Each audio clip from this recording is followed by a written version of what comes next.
जय हिंद दोस्तों, स्वागत है आप सभी का आपके अपने YouTube चैनल ट्यूशन घर ऑफिशियल में। आज की इस वीडियो में हम लोग आज फिर अपने सेट नंबर 3 पे चल रहे हैं और टॉप 5 क्वेश्चन की सीरीज को आगे बढ़ाएंगे। ठीक है, इसमें हम लोग करेंगे रीजनिंग के क्वेश्चन को, जो टॉप 5 क्वेश्चन है और ये TCS पैटर्न पे है, मतलब जो SSC स्टेनोग्राफर का प्रीवियस ईयर का क्वेश्चन है वही मैं आपको करा रहा हूँ। तो चलिए आप भी बताइए कमेंट करके इस तीसरे नंबर सेट के 5 क्वेश्चन में आपका कितना सही हो रहा है और कौन सा मेथड आपको ज़्यादा आसान लग रहा है। ठीक है, इसमें हम लोग बात करेंगे, उससे पहले एक लाइन से शुरुआत करेंगे कि करने का समय आ गया है। ठीक है, सपनों को पूरा करने का समय आ गया है, आपका सफलता का सफ़र अब शुरू हो रहा है। अभी से लगिएगा ताकि जब अक्टूबर में SSC स्टेनोग्राफर का एग्ज़ाम हो तो आप अच्छा और बेहतर स्कोर कर पाएँ। आइए आज के इसी मोटिवेशन के साथ आज का पहला क्वेश्चन शुरू करते हैं। देखना दोस्त, पहला क्वेश्चन आपकी स्क्रीन पे जो है कह रहा है कि ये एक ऑर्डर में दिया गया, ये क्वेश्चन आता यही आया हुआ है। ठीक है, कह रहा है कि विकल्प का चयन कीजिए, नीचे दिए गए शब्दों में उस सही क्रम को दर्शाना है जिस क्रम में अंग्रेजी शब्दकोश में आएगा। इसको देखो लगाने का बहुत ही आसान तरीका रहता है, आप भी इसको लगाए होंगे। ठीक है, आपको इसको ABCD के क्रम में रखना रहता है। ABCD का क्रम मतलब जो पहले आता है उसको पहले रखना है, जो बाद में आता है उसको बाद में रखना है। तो देखोगे सब में F क्या है, कॉमन है। सब में F क्या है दोस्त, कॉमन है। O भी देखो कॉमन है। ठीक है, फिर आप देखोगे तो N भी आपको कॉमन मिल रहा है, तो FON कॉमन ही है, इसमें कोई दिक्कत नहीं है। अब उससे आगे बढ़ो, देखोगे आप 4th नंबर पे पहले वाले में T है, दूसरे में D है, तीसरे में D, चौथे में D और पांचवें में T है, छठे में भी D है। मतलब अगर मैं आपसे बात करूं कि T D में सबसे पहले कौन आएगा, आप कहेंगे सर बिल्कुल D आएगा। सबसे पहले क्या आएगा, D आएगा। तो देखो कौन कौन से में D है, इसमें भी D है, इसमें भी D है, इसमें भी D है, इसमें भी D है। अब आप पांचवें और पहले वाले ऑप्शन को हटाइए, अभी उस पर डिस्कशन भी मत करिए। ठीक है, चर्चा करते हैं पांचवें और पहले पे। ठीक है, सॉरी, पांचवें और पहले को हटाते हैं और बाकी ऑप्शंस पे देखते हैं। D हमने ले लिया। अब D के बाद देखो सबसे पहले क्या है, U लिखा है, पहले दूसरे वाले में U लिखा है, फिर तीसरे वाले में L लिखा है, चौथे वाले में A लिखा है और छठे वाले में क्या लिखा है, छठे वाले में E लिखा है। अब ध्यान से देखो, अगर इन सब में देखोगे अंतर करके तो आप कहोगे सर पहले A आएगा। ठीक है, पहले A आएगा फिर कुछ आएगा आगे, तो A वाला ऑप्शन हमें देखना है कि इसमें FONDA किस में बन रहा है। ठीक है, तो हम देखेंगे इस वाले में बन रहा है, मतलब हमारा चौथा वाला जो ऑप्शन है दोस्त, ठीक है, जो 4th नंबर ऑप्शन है वही पहले आना है। ठीक है, 4th नंबर जो है वो पहले आएगा। तो हमने 4 से शुरुआत कर दी। अब हमारा ये ऑप्शन क्रॉस हो गया और हमारा ये भी ऑप्शन क्रॉस हो गया। ठीक है, अब एक चीज़ और आप नोट करो, ऑप्शन में देखो 4 6 3, 4 6 3 दोनों में कॉमन है, तो आप लिख लो 4 6 3। अब आपको 4 6 3 जब आपने देख लिया तो 4 को भी हटा लो, 6 को भी हटा लो और 3 को भी हटा लो। अब आप देखोगे किसमें और अंतर आपको करना है। ठीक है, तो अब आप देखो, आप कहोगे सर आप तो देखना ही इसमें ज़रूरी है कि पांचवें और पहले और दूसरे में कौन आएगा। आप कहोगे सर पांचवें, पहले और दूसरे में सर ये जो चौथे पे D लिखा ना वो आएगा, तो दूसरा ऑप्शन। अब इसमें देखो 4 6 3 2 किस में बन रहा है, 4 6 3 2 इसमें बन रहा है, ये अपना ऑप्शन सही हो गया। समझ में आया? ठीक है, आगे बढ़ते हैं। अगला देखो क्वेश्चन आपकी स्क्रीन पे। अगला क्वेश्चन है कि कह रहा है कि ये हमेशा देखो ऐसे आपके 1 से 2 क्वेश्चन आते हैं, तो आपको इस पे बनाना बहुत ज़रूरी रहता है, बहुत ध्यान से इसको बनाना भी। ठीक है, जैसे देखो कह रहा है कि कुछ स्तनधारी जंतु हैं, तो यहाँ हमने क्या कर दिया, कुछ स्तनधारियों को क्या कर दिया, यहाँ पे स्तन लिख दिया और यहाँ पे हमने क्या लिख दिया, जंतु लिख दिया, मतलब जा लिख दिया और अदर्श शा लिख लिया। ठीक है, कह रहा है इतना तो हमने बना लिया, कुछ स्तनधारी जंतु हैं। अब हमने बनाना है सभी जंतु क्या हैं, पक्षी हैं। अब देखो दोस्त, सभी जंतुओं को ये क्या कह रहा है कि ये सभी जंतु जो हैं वो क्या है, वो पक्षी हैं, तो हरा वाला क्या बन गया, पक्षी बन गया। ठीक है, अब देखो ये जो निष्कर्ष निकल रहा है, ये निष्कर्ष क्या सही है या गलत है उसको चेक करते हैं। पहले वाले में कह रहा है कि सभी पक्षी जंतु हैं, तो आप देखो जब आप बाहर से जाते हो तो आप कुछ के अर्थ में जाते हो और जब आप अंदर से बाहर आते हो, ठीक है, तो सभी के अर्थ में। अगर ये कहा होता है कि सभी जंतु पक्षी हैं, बिल्कुल हैं, लेकिन अगर ये कहे कि सभी पक्षी जंतु हैं तो ये लाइन गलत होती है। ठीक है, ये लाइन सही नहीं। कह ये सकता था कि क्या कुछ पक्षी जंतु हैं, यस कुछ पक्षी जंतु हैं, लेकिन सभी पक्षी जंतु नहीं हैं। तो आप कहोगे सर ये पहला तो क्रॉस कर दीजिए। अब दूसरे में देखो बहुत सा पूछा है कि कुछ स्तनधारी पक्षी हैं, तो भाई हैं भी, हरा वाला देखो और ये रेड वाला देखो, तो कुछ है ना। इट मीन्स क्या है कि हमारा दूसरा वाला ऑप्शन केवल और केवल सही बनेगा। ठीक है, अगले क्वेश्चन पे आ जाओ। यहाँ देखो बहुत शानदार क्वेश्चन है, ये वाला क्वेश्चन मुझे बहुत पसंद है, बहुत ही फेवरेट क्वेश्चन है।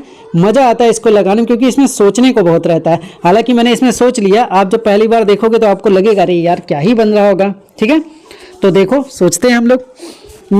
मुझे क्या लग रहा है इसमें, देखना, जब हम इसमें 30 और 5, ये बहुत आसानी से भी लग रहा होगा आपको, लेकिन जब आप देखोगे तो पहले दिमाग ही लगाना, करना क्या है। तो देखो 30 और 5 का माइनस करोगे तो कितना आएगा, 25 आएगा। 25 का स्क्वायर कितना होता है भाई, 25 का स्क्वायर सर 625 होता है। ठीक है, अब 20 और 5 को माइनस करोगे तो कितना आएगा, 15 आएगा। 15 का स्क्वायर कितना होता है सर, 225 होता है। 15 15 कर लीजिए। ठीक है, 15 15 कर लीजिए, बनेगा ना, बनेगा। ठीक है, चेक करना, बनेगा। ठीक है, तो ये हमने बना लिया क्या, ये हमने बना लिया स्क्वायर। अब हमें एक आइडिया लग गया इससे कि भाई देखो पहले और दूसरे को माइनस, पहले और तीसरे को माइनस करके उसका स्क्वायर लेके आया। तो अब आप इसमें ऑप्शन चेक करो आखिर स्क्वायर कौन कौन है। तो क्या 122 किसी का स्क्वायर है, किसी का भी नहीं है सर। क्या 297 किसी का स्क्वायर है, किसी का भी नहीं है सर। क्या 280 किसी का स्क्वायर है, बिल्कुल भी नहीं है सर। अब देखो 256, यस सर 256 है स्क्वायर, किसका है तो देख लेते हैं। तो 24 में अगर 8 माइनस करोगे तो कितना बचेगा, 16 बचेगा। अब 16 का स्क्वायर निकाल लो आप, अगर बहुत आसानी से निकालना तो ऐसे निकाल लो। तो 6 का 36 आप करोगे, 3 बचेगा। 6 का 6, 3 9 कर दोगे, यहाँ पे गुड़े कर लो। फिर 1 6 का 6 हो गया, 1 का 1 हो गया, तो 6 लिख लो। 9 6 15 हो गया, 1 1 2 हो गया, 256। जी सर ये 16 का स्क्वायर है। समझ में आया दोस्त। इसी तरीके से अगर, ये बहुत तगड़ा क्वेश्चन और बहुत बढ़िया क्वेश्चन रहता है, मज़ा आ जाता है इसमें। आगे चलते हैं। देखो अगर आपको पूरी क्लासेस देखनी है या पूरे कॉन्सेप्ट वाली क्लास ज्वाइन करने हैं तो देखो ये कोर्सेज हमने डिज़ाइन कर रखे हैं, बना रखे हैं। आप इन कोर्सेज को ज्वाइन कर सकते हो। ठीक है, इन कोर्सेज को ज्वाइन करने के लिए क्या है कि आप देखो कंप्लीट बैच एसएससी स्टेनोग्राफर का ज्वाइन कर सकते हो जो 500 का पूरा है। अगर आप केवल रीजनिंग ही पढ़ना चाहते हो तो 300 की क्लास है, वो भी आप ज्वाइन कर सकते हो। और ये वैलिडेशन जो रहेगा पूरे एग्जाम तक, जब तक एग्जाम नहीं खत्म होगा तब तक वैलिडिटी नहीं खत्म होगी। ठीक है, इसके लिए आपको क्या करना रहेगा, ट्यूशन घर ऑफिशियल ऐप डाउनलोड करना रहेगा और इस नंबर पे व्हाट्सएप करके आप पूछ भी सकते हो सर इस क्लास में क्या क्या चीज़ें पढ़ाई गई हैं और कैसे पढ़ाया जाएगा। ठीक है, चलो अगले क्वेश्चन पे आते हैं। ठीक है, हो गया प्रमोशन आज का। चलो देखते हैं। अब देखो इसमें 4 नंबर क्वेश्चन में क्या कह रहा है कि 7 व्यक्ति हैं। ठीक है, 7 व्यक्ति हैं और उत्तर की ओर मुँह करके बैठी हुई हैं। तो ये लो सबको उत्तर की तरफ कर दो, 7 को। ठीक है, मैंने सबको कर दिया। 1 हो गया, 2 हो गया, 3 हो गया, 4 हो गया, 5 हो गया, 6 हो गया और 7 हो गया। ठीक है, अब इसमें आसानी से देखो कैसे बन सकता है। ठीक है, अभी जब मैं सेट करूंगा तो हो सकता है अलग अलग जगह बैठा दूं, लेकिन सॉल्व करके देखेंगे क्योंकि ये देखना ही पड़ेगा। कह रहा है तनु के बाईं ओर केवल 2 लोग हैं। तो मैं चलो अपनी तरफ से बैठा देता हूं कि तनु के बाईं ओर केवल 2 लोग हैं। अभी मैं इस पे नहीं रखा हूं, अभी इन पे नहीं रखा हूं। ठीक है, अभी केवल ऐसे बना रहा हूं। तनु के बाईं ओर केवल 2 व्यक्ति हैं। तनु और रानू के बीच 3 लोग हैं। तो मान लीजिए तनु और रानू के बीच में 1 2 3, तनु और रानू के बीच में हमने 3 को कर दिया। अब ये 3 और 4 3 7, तो 7 लोग हो भी गए। अब देखो अब कह रहा है कि वीना सीरीन के दाईं ओर दूसरे स्थान पे है। तो मान लीजिए वीना कहीं पे होगा इसी में, वीना सीरीन के दाईं ओर दूसरे स्थान बैठी है। वीना रानू के निकटतम पड़ोसी है। तो यहाँ पे वीना को यहाँ कर लीजिए। अभी देखो हमें दूसरा स्टेटमेंट पढ़ने से पता चल रहा है कि वीना रानू के निकटतम है, तो कर दिया। और कह रहा है वीना जो है सीरीन की दाईं ओर दूसरे स्थान पे, तो यहाँ पे हम सीरीन को कर देते हैं। और यहाँ से देखिए उसके दाईं ओर पे एक ये और हो गया और एक ये और हो गया, तो हो गया दूसरे स्थान पे है। कह रहा कि कनक आदित्य के दाईं ओर ठीक बगल में बैठा है। तो कनक आदित्य के ठीक दाईं ओर बगल में कौन बैठा होगा, यहीं कर लीजिए। ठीक है, कनक जो है कहाँ पे है, कनक जो है आदित्य के दाईं ओर है। तो ये लीजिए आदित्य और यहाँ कर दीजिए कनक को। ठीक है, कनक जो है आदित्य के ठीक दाईं ओर बगल में बैठा है। पंक्ति के दाएं छोर पर कौन बैठा है, तो भैया ये है लेफ्ट छोर और ये है भैया दायां छोर। यहाँ पे कौन आपको दिख रहा है बताओ, यहाँ पे रानो बैठी हुई है, तो रानो सही हो गया। ऐसे ही सही होता है दोस्त, ऐसे ही लगाया जाता है इन सब क्वेश्चनों को। उम्मीद करता हूँ आपको समझ में आ रहा होगा ये सब क्वेश्चन। ठीक है, और आगे बढ़ें, अगला क्वेश्चन देख लो। अब देखो ये बड़ा शानदार क्वेश्चन, ये भी क्वेश्चन मेरा बहुत फेवरेट है। ऐसे क्वेश्चन आपके पेपर में आते हैं और अच्छा भी लगता है सॉल्व करने में। ठीक है, देखो भाई बड़ा मज़ेदार क्वेश्चन है। देखो क्या कह रहा है कि यहाँ पे एक ऑर्डर बना हुआ है, इसी ऑर्डर में हमें बताना है कि Q का A से क्या रिलेशन है। ठीक है, Q का A से क्या रिलेशन है ये हम बनाएंगे। इसमें कह रहा है कि A भागा C का क्या मतलब है। ठीक है, तो देखो यहाँ पे कह रहा है कि अगर आप देखोगे भाग वाले को, यहाँ पे कह रहा है F भागा R, और इसको नीचे करता हूँ। ठीक है, F भागा R जो है F R का पति है, तो A कौन है, A जो है C का पति है। ठीक है, C का पति है कौन, A, यहाँ लिख देता हूँ पति। ठीक है, आगे चलें। अब कह रहा है कि C गुणे B, तो यहाँ देखो गुणे वाला यहाँ पे कह रहा है F R का पुत्री है, तो C जो है क्या है, B की पुत्री है, तो B की पुत्री कौन है, C, B की पुत्री कौन है, C, यही बनाएंगे। C गुणे B का मतलब यही होगा, F R की पुत्री है तो C जो है पुत्री है किसकी, B की। ठीक है, यहाँ पे फीमेल कर दूँ। आगे बढ़ते हैं।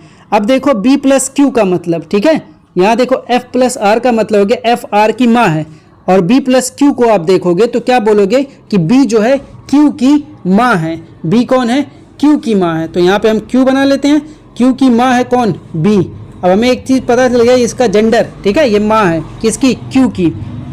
अब Q और माइनस Z का देख लो, कह रहा है कि F R का पिता है, Q जो है Z का पिता है, Q जो है किसका पिता है, और नीचे इसको बनाना पड़ेगा। ठीक है, इसमें देखो Q माइनस Z, तो F R का पिता है, तो Q जो है Z का पिता है, Q पिता है किसका, Z का। तो यहाँ मान लीजिए मैंने इसके नीचे Z बना लिया। ठीक है, ध्यान रखना यहाँ नीचे एकदम Z लिखा हूँ। अब आपसे पूछा गया Q A का क्या रिलेशन है। ठीक है, तो Q A का क्या रिलेशन है, ये रहा Q और ये रहा A। अब Q और A में क्या बताओगे। ठीक है, Q जो है A से कैसे रिलेटेड है। अब देखो ये जब इसकी पुत्री है और ये इसका क्या है, Q की माँ है। ठीक है, तो ये लोग क्या हो गए, ये भाई बहन हो गए होंगे। इनका आप रिलेशन यही बताओगे, क्या बताओगे, इनका रिलेशन तो यही बोलोगे ना कि ये भाई बहन है। और अगर मान लीजिए अपने पे रिलेट करिए, ठीक है, मान लीजिए मेरी बहन है और मैं हूँ। ठीक है, अगर मेरे बहन का कोई मेरी बहन का पति जो है वो मेरा क्या लगेंगे, वो मेरे जीजा लगेंगे, और मैं उनका क्या लगूंगा, साला लगूंगा। तो अब ये Q क्या लगेगा, Q जो है A से रिलेटेड है क्या, Q जो है साला है किसका, A का। समझ में आया। इस तरीके से इन सब क्वेश्चनों को हम लोग सॉल्व करते हैं।